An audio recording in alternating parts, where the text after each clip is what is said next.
Bem-vindos a mais um vídeo aqui no canal, meu nome é Vinícius. E o meu é Ellen. Vamos continuar nossa leitura bíblica em ordem cronológica, vamos nessa?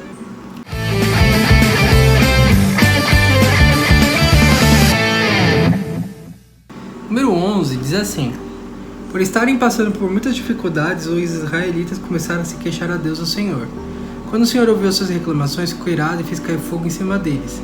O fogo queimou no meio deles e destruiu uma ponta do acampamento. Então o povo gritou pedindo socorro a Moisés. Moisés orou ao Senhor e o fogo se apagou. Ali puseram naquele lugar o nome de Taberá, pois ali o fogo do Senhor havia queimado no meio deles. Havia estrangeiros viajando com os israelitas, eles estavam com muita vontade de comer carne, e até mesmo os israelitas começaram a reclamar dizendo: Ah, se tivéssemos um pouco de carne para comer! No Egito comíamos quanto peixe queríamos, e era de graça. E que saudades dos pepinos, melões, das verduras, da cebola e dos alhos. Mas agora acabaram-se as nossas forças, não há mais nada para comer, e a única coisa que vemos é esse maná. O maná era parecido com pequenas sementes brancas meio amareladas. Ele caía durante a noite como orvalho. No dia seguinte de manhã, o povo ia apanhá-lo em volta do acampamento. Eles moíam em moinhos ou socavam em pilões. Cozinhavam numa panela e faziam pães achatados que tinham gosto de pão assado com azeite. Então Moisés ouviu o choro do povo, cada família chorava na entrada de sua barraca. O Senhor ficou muito irado. Moisés também ficou aborrecido e disse a Deus, o Senhor: Por que me tens tratado tão mal? Por que estás aborrecido comigo? Por que me deste um trabalho tão pesado de dirigir todo esse povo?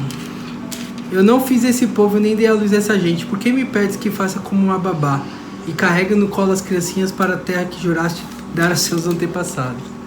Onde poderia eu conseguir carne para todo esse povo? Eles vêm chorar perto de mim e dizem que querem comer carne. Eu sozinho não posso cuidar de todo esse povo, isso é demais para mim. Se vais me tratar desse jeito, tenha pena de mim e me mata. Se não gosta de mim, não deixe que eu continue sofrendo desse jeito. O Senhor respondeu a Moisés: Reúna para mim 70 homens que você sabe que são líderes, entre os mais respeitados do povo de Israel. Leve a tenda da tenda sagrada e fique ali com eles. Então descerei e falarei com você ali. Tirei uma parte do espírito que lhe dei e darei a eles, para que o ajudem no trabalho pesado de cuidar do povo. Assim você não precisará fazer isso sozinho. Agora diga ao povo o seguinte: purifiquem-se pela manhã, vocês vão comer carne. O Senhor ouviu vocês chorando, dizendo que queriam carne e passavam bem no Egito. Por isso o Senhor lhes dará carne e vocês a comerão. E não comerão só um dia, nem 2, nem 5, nem 10, nem 20. Mas durante um mês inteiro, até que saia pelos seus narizes. E vocês fiquem com nojo. Pois vocês rejeitaram o Senhor que está no meio de vocês e se queixaram, dizendo que nunca deveriam ter saído do Egito. Moisés disse: Estou levando 600 mil homens e tu dizes que vai dar a essa gente carne para comer o mês inteiro? Onde havia tantas ovelhas e vacas para matar a fim de que todos ficassem satisfeitos? Será que todos os peixes do mar juntos poderiam alimentar essa gente? Porém o Senhor Deus respondeu a Moisés: Será que eu não tenho tão pouco poder? Agora mesmo você verá se o que eu disse vai acontecer ou não. Então Moisés saiu e contou ao povo o que o Senhor tinha dito. Ele reuniu 70 líderes do povo e o pôs ao redor da tenda. Ali o Senhor desceu numa nuvem e falou com ele. Tirou uma parte do Espírito que tinha dado a Moisés e deu aos 70 líderes. Quando o Espírito veio sobre eles, começaram a falar alto como profetas, por isso durou um pouco de tempo. Dos 70 líderes ficaram no acampamento e não foram até a tenda sagrada.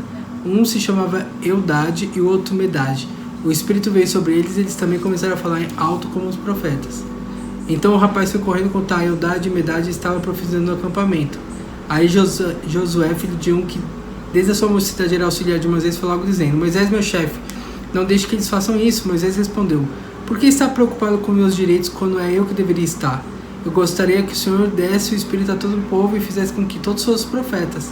Depois Moisés e 70 líderes do povo de Israel voltaram para o acampamento. De repente o Senhor mandou um vento que trouxe do mar bando de codornas. Elas caíram no acampamento em volta em todas as direções a uma distância de uns 30 quilômetros e cobriram o chão em montes de quase 1 metro de altura. Assim todo aquele dia, toda a noite, todo o dia seguinte o povo trabalhou catando codornas. Ninguém juntou menos de 1.000 quilos. E espalharam as codornas ao redor do acampamento para secar. Quando ainda havia muita carne para comer, o Senhor ficou irado com o povo e castigou com uma terrível epidemia, que matou muita gente. Por isso puseram naquele nome o lugar de Kibroth Hattaavah, que quer dizer a sepultura do desejo, pois ali foram sepultadas as pessoas que estavam loucas de vontade de comer carne. Depois os israelitas foram até Azerote e acamparam ali. Então tá aí, né? Interessante que nesse capítulo todo mundo tava atacado. É Deus, Moisés, então todo mundo tava bravo, saco cheio. Moisés fala pra Deus que não era babá, e Deus falou, será que eu não tenho poder? Você não tá acreditando em mim? Será que eu não sou tão poderoso assim? Aí vem Josué falar com Moisés já fica quieto aí. Se o problema é meu, o que você tá se incomodando aí? O povo tava já assim, calor na cabeça. Mas é legal ver, a Bíblia é muito legal por conta disso, né? Ela não corta nada. Eu sempre falo, a Bíblia ela tem a parte romântica, tem a parte de ação, mas tem a parte comédia, que é a parte que, modéstia à parte, eu gosto mais também. E pra fechar com o checkmate, Deus falou, vocês vão comer até sair pelo nariz. E foi exatamente isso que aconteceu. A Bíblia fala que ficou um tantão fora do chão de tanta codorna que ele lançou. E aí veio o quê? Veio epidemia, veio doença, porque tudo que Deus fazia tinha um propósito, tinha um porquê, né? Tem tal bactéria X, Y, Z na carne que não era pra eles comer, que o maná já tava perfeito pra eles, mas eles não sabem, né? Da realidade, aí veio essa doença aí que é falada. E aí no capítulo 12 de Números, fala do castigo da Miriam. Essa história também é bem legal. Quer dizer, legal, triste, mas vamos lá. Versículo 1. Moisés havia casado com uma mulher da Etiópia, e Miriam e Arão começaram a criticá-lo por causa disso. Eles disseram, será que o Senhor tem falado somente por meio de Moisés? Será que não tem falado também por meio de nós? E o Senhor ouviu o que eles disseram. Moisés era um homem humilde e o mais humilde do mundo. Logo em seguida o Senhor disse a Moisés e Arão, a Miriam, vocês três aí, vão para a tenda sagrada. Eles foram, e o Senhor desceu na coluna de nuvem e ficou na entrada da tenda. Depois chamou Arão e Miriam. Quando eles chegaram lá, Deus disse, agora escute o que eu vou dizer. Quando há profeta entre vocês, eu apareço a eles em visões e falo com eles em sonho. Com o meu servo Moisés é diferente, pois eu o coloquei como responsável por todo o meu povo. Pois eu falo com ele face a face, claramente, e não por meio de comparações, ele até já viu a minha forma. Como é que vocês se atrevem a falar contra o meu servo Moisés? E aí o Senhor Deus foi embora muito irado com eles. Assim que Deus saiu, a nuvem que estava sobre a tenda desapareceu. No mesmo instante, Miriam foi atacada por uma terrível doença da pele, que ficou branca como a neve. Arão olhou para Miriam e viu que de fato ela estava atacada por aquela doença. Aí Arão disse a Moisés, por favor, chefe, eu lhe peço que não nos faça sofrer o castigo por causa desse pecado que cometemos no momento de loucura. Não deixe que Miriam seja como um aborto que nasce com metade do corpo destruído. Então Moisés orou assim a Deus, o Senhor. Ó Deus, eu te peço que a cures. E o Senhor respondeu a Moisés, se o pai de Miriam tivesse cuspido no rosto dela, ela teria ficado humilhada durante 7 dias. Então que ela seja expulsa do acampamento e fique lá fora 7 dias, depois será trazida de volta. Assim Miriam ficou 7 dias fora do acampamento, e o povo não partiu dali enquanto ela não foi trazida de novo para o acampamento. Depois disso o povo saiu de Azerote e acampou no deserto de Parã. Esse capítulo 12 fala da Miriam contra Moisés, né? Ah, mas como assim, né? Deus só fala com ele. E aí Deus dá essa resposta para ela. E o mais interessante e engraçado, né? Puxando um pouco do 11, é que quem faz esses livros é o próprio Moisés. E aí tem um versículo aí que eu li que ele fala assim, o Moisés é o mais humilde de todo mundo. Sendo que foi ele mesmo que escreveu. Então ele tá mesmo se autodescrevendo o homem mais humilde de todo mundo. Ele é humilde. Ah, eu acho muito engraçado.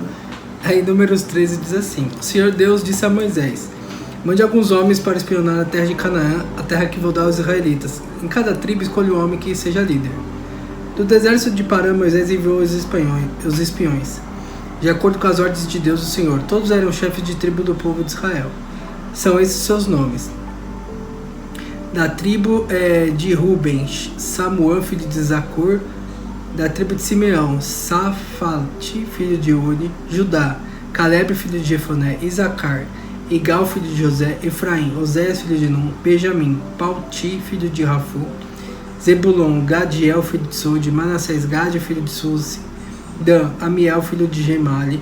Aser, Setur, filho de Micael. Naftali, Nabe, filho de Volsi, e Gade, Jeuel, filho de Maque. São esses os nomes dos homens que Moisés mandou espionar a terra, que ele mudou o nome de Oséias, filho de Num, para Josué. Quando Moisés mandou espionar a terra de Canaã, disse a esses homens o seguinte: vão pela região sul e subam as montanhas, vejam bem a terra, que terra é essa. Vejam também se o povo mora nela é forte ou fraco, se são poucos ou muitos. Veja essa terra onde esse povo mora é boa ou ruim, se as cidades têm muralhas ou não. Examine também a qualidade da terra, se é boa para plantar ou não. Veja se há matas. Tenha coragem e traga algumas frutas da terra. Esta na época da primeira colheita de... Estava na época da primeira colheita de uvas. Assim os homens saíram espionar a terra desde o deserto de Zin até Reob, perto da subida de Amate. Eles subiram pela região sul e foram até Hebron. Ali viviam Aimã, Sessá e Talmai, descendentes de uma raça de gigantes chamada Anaquins. Hebron tinha sido construída 7 anos antes de Zoan, no Egito. Depois chegaram ao vale de Escol e ali cortaram um galho de uma parreira com um cacho de uvas, que 2 homens carregaram pendurado numa vara. Eles pegaram também romãs e figos, chamado aquele lugar de vale de Escol, por causa do cacho de uva que eles estavam cortando ali. Depois de espionar a terra 40 dias, eles voltaram a casa no deserto de Parã, onde estavam Moisés, Arão e todo o povo de Israel. E contaram a eles e a todo o povo que tinha visto e mostraram as frutas que havia trazido da terra. E disseram a Moisés: nós fomos até a terra onde você nos enviou. De fato é boa e rica, como se pode ver essas frutas. Mas os que moram lá são fortes e as cidades são muito grandes e têm muralhas. Além disso, vimos ali descendentes dos gigantes. Amalequitas moram na região sul da terra. Os heteus, jebuseus e amorreus moram nas montanhas. Os cananeus viviam perto do mar Mediterrâneo e à beira do rio Jordão. Aí o povo começou a reclamar contra Moisés, mas Caleb os fez calar e disse: vamos atacar agora e conquistar a terra deles. Nós somos fortes e vamos conseguir isso. Porém os outros que tinham ido com ele disseram: não. Podemos atacar aquela gente, pois é mais forte que nós. Assim espalharam notícias falsas entre os israelitas a respeito da terra que havia espionado. Eles disseram: a terra não produz o suficiente nem para alimentar os seus moradores. Os homens que vimos lá são muito altos. Também vimos ali gigantes, descendentes de Anak. Perto deles nós nos sentíamos tão pequenos como gafanhotos. E para eles também parecíamos gafanhotos. Então aí, Deus já garantiu para eles que eles iam conquistar a terra. Deus já tinha falado que ia dar a terra para eles, e aí eles foram lá só para ver a terra. E aí eles vieram com uma cabeça de que eles não poderiam dominar a terra, que era demais. Só que Deus já tinha falado, Deus já tinha dado a ordem. Mas no meio deles tinha Caleb e Josué, né, que falaram: não é bem isso, é uma terra boa, trouxe um diagnóstico bom. Né? Então, que a gente vem olhar as coisas boas. Né? A gente foca muito nas dificuldades, nas adversidades, mas se Deus falou que é seu, se Deus te deu a certeza daquilo, então olha o lado bom da história, porque o lado ruim Ele vai cuidar, Ele vai suprir. Em nome de Jesus. A gente se vê no próximo vídeo, deixa seu like, compartilhe e se inscreva no canal. Tchau, tchau.